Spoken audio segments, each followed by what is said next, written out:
Homens racistas atacam veterano negro de 78 anos, mas não faziam ideia do que iria acontecer depois da chamada telefônica para o seu antigo pelotão. Sangue escorria do canto da boca de Walter Davis enquanto ele se apoiava pesadamente na sua bengala, de madeira polida.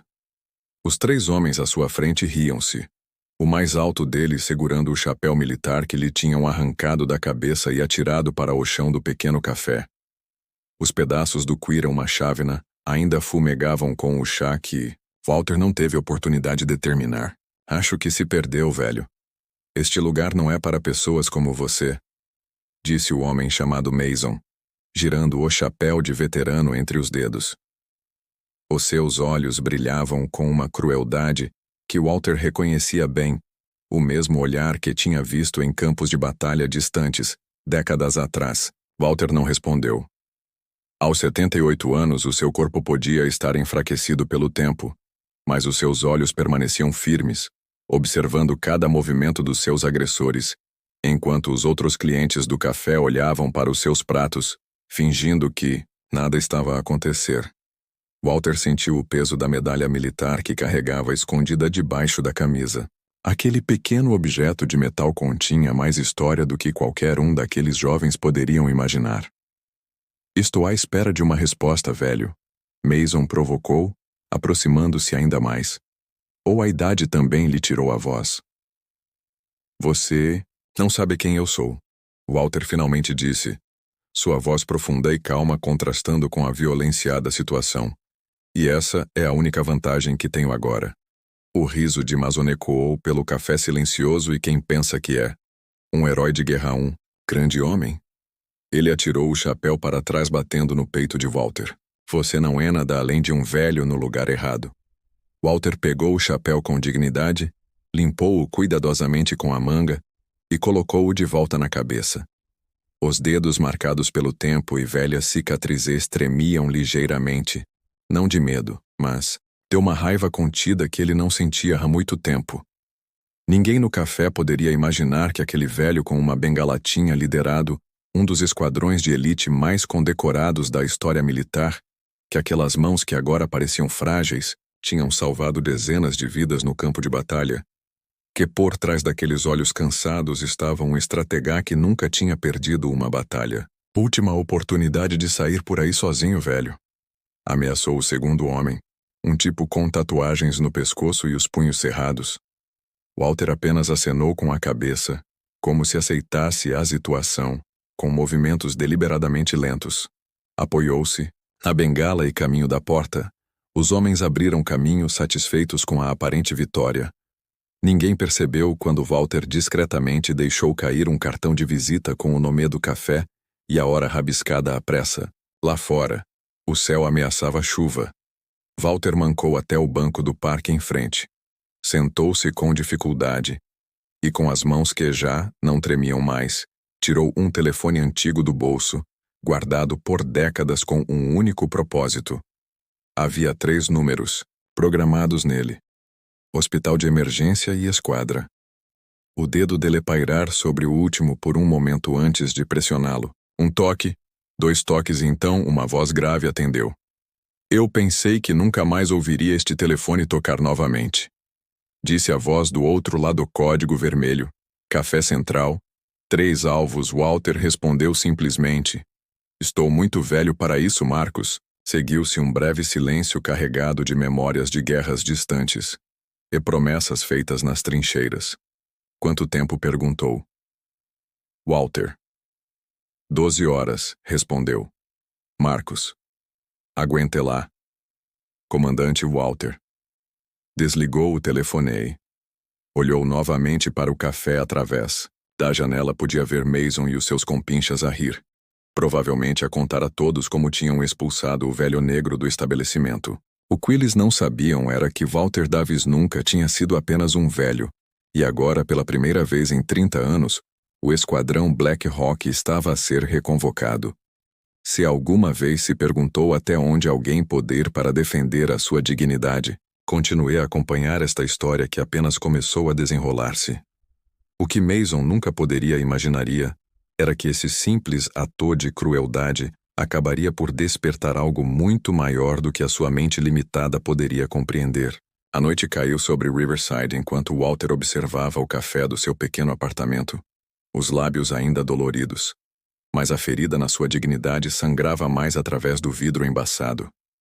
Ele viu Mason e os seus comparsas saírem do café rindo, como se tivessem completado alguma missão heróica. Não devias ter vindo, disse Sarah, sua sobrinha, colocando uma chávena de chá na mesa.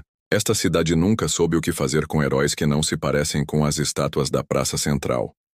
Walter sorriu tristemente.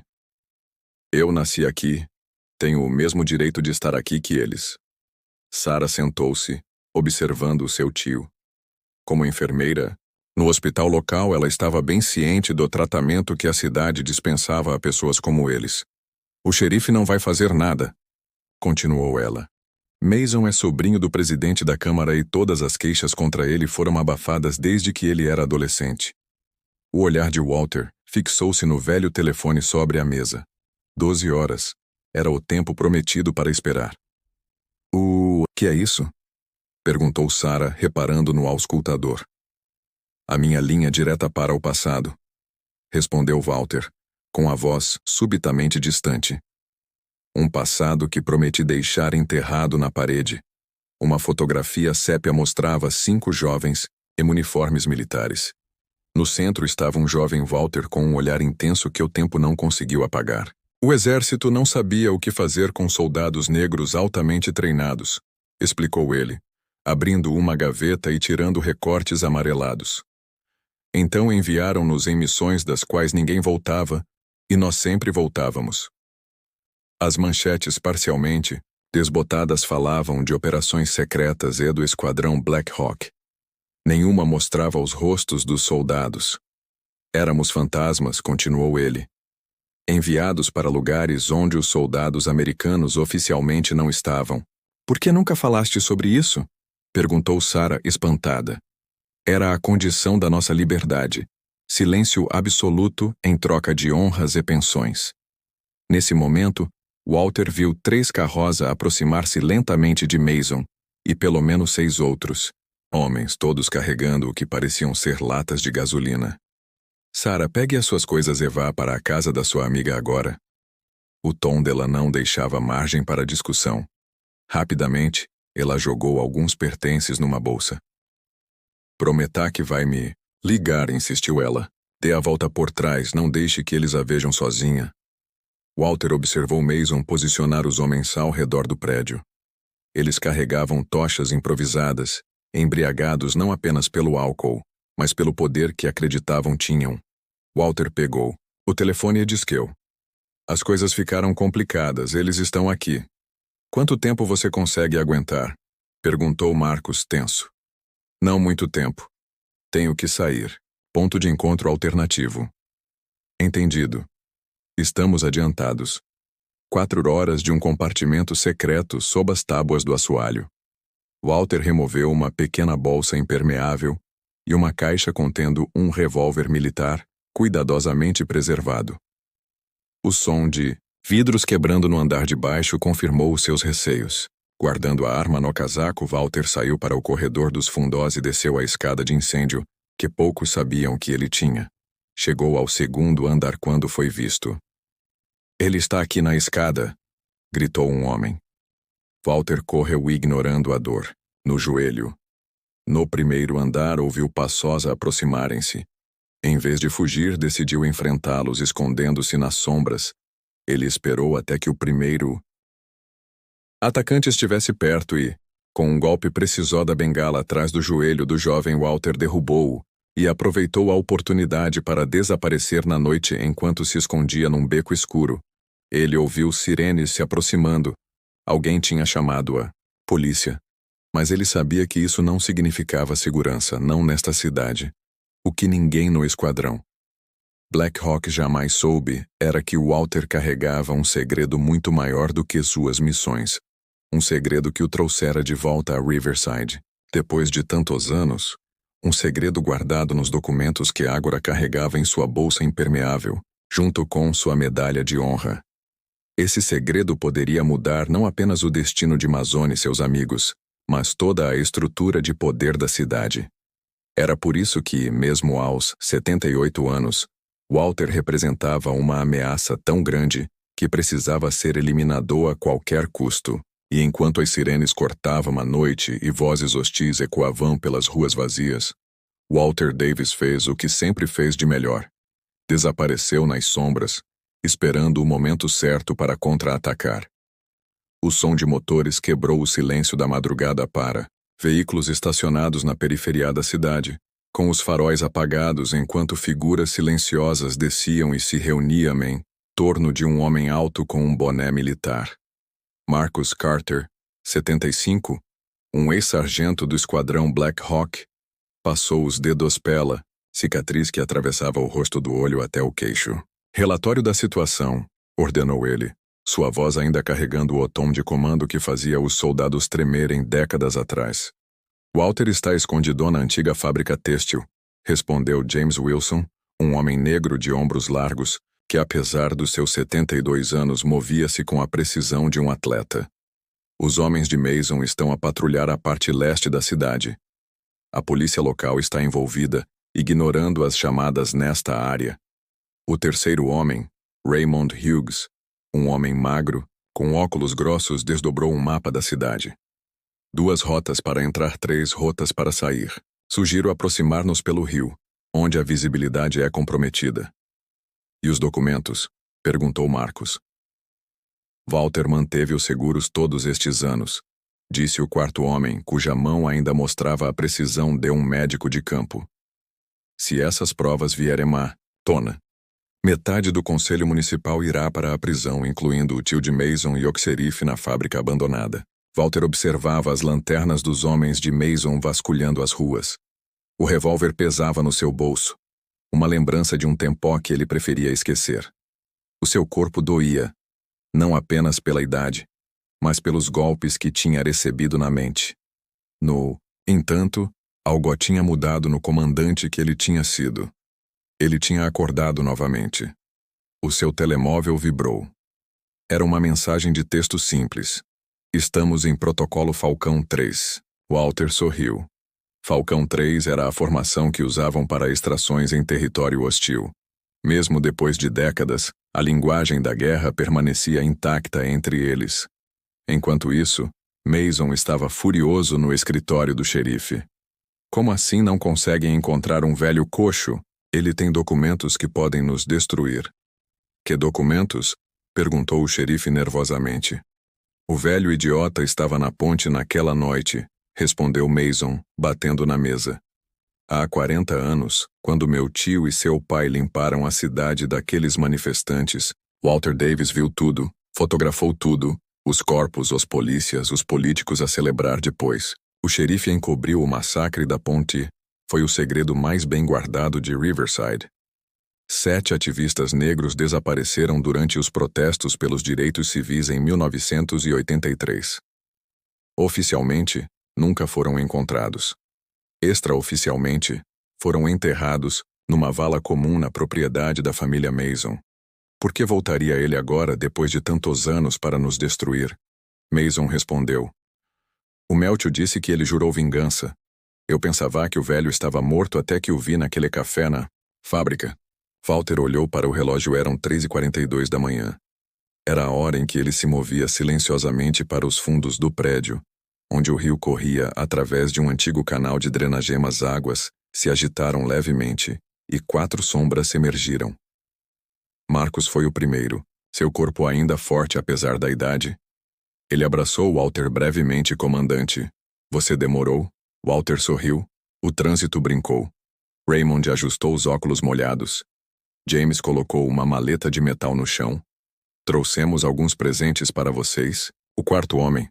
Dr. Phillips examinou rapidamente os ferimentos de Walter. Nada que você não esperava. Você sofreu pior no Congo? Perguntou Marcus. Walter abriu a bolsa impermeável mostrando documentos antigos e fotografias.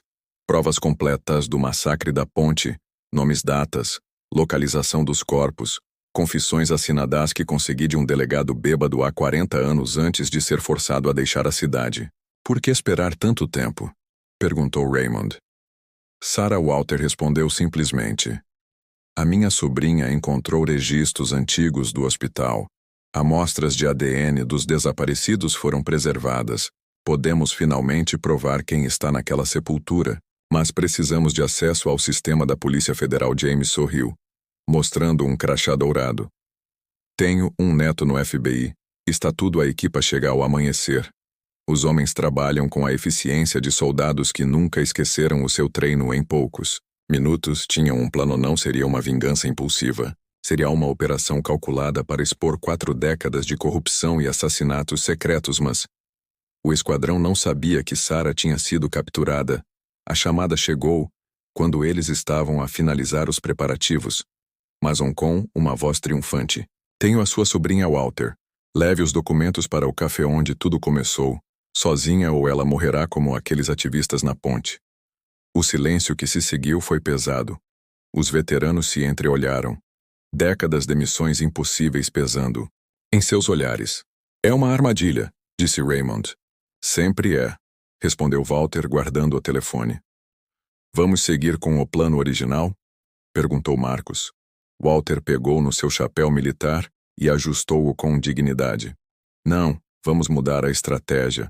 Esta cidade precisa de ver o que aconteceu, não apenas alguns documentos em processos judiciais. Eles precisam de testemunhar a Operação Daylight, murmurou James, referindo-se a uma tática raramente usada em tempos de guerra. Walter acenou com a cabeça exatamente quando o sol começou a nascer sobre Riverside. Algo extraordinário aconteceu, nas paredes dos edifícios, nas montras das lojas e em telas improvisadas. Telas improvisadas apareceram. Fotografias do massacre da ponte, documentos oficiais, confissões, mapas da vala comum ao mesmo tempo. Caminhões de emissoras nacionais entraram na cidade. Alertados por um informante anônimo, equipas do FBI estavam estrategicamente posicionadas no café Mason. Esperava com Sarah como refém, cercado por seus homens. Ele não percebia que o resto da cidade estava acordando para a verdade que havia sido enterrada há 40 anos. Walter entrou no café sozinho, apoiado na bengala, aparentemente vulnerável. Mas todos os veteranos de Black Hawk sabiam uma verdade fundamental. Às vezes, a maior força está em parecer fraco. O que Mason não sabia era que Walter não carregava apenas documentos, mas algo muito mais poderoso. A verdade que, finalmente exposta à luz do dia, mudaria Riverside para sempre. E enquanto Walter caminhava em direção ao confronto final, uma certeza ecoava na sua mente. Hoje, a justiça seria feita, não só para ele, mas para todos aqueles que tinham sido silenciados 40 anos antes. O sol nascente iluminava o café quando Walter Davis entrou sozinho.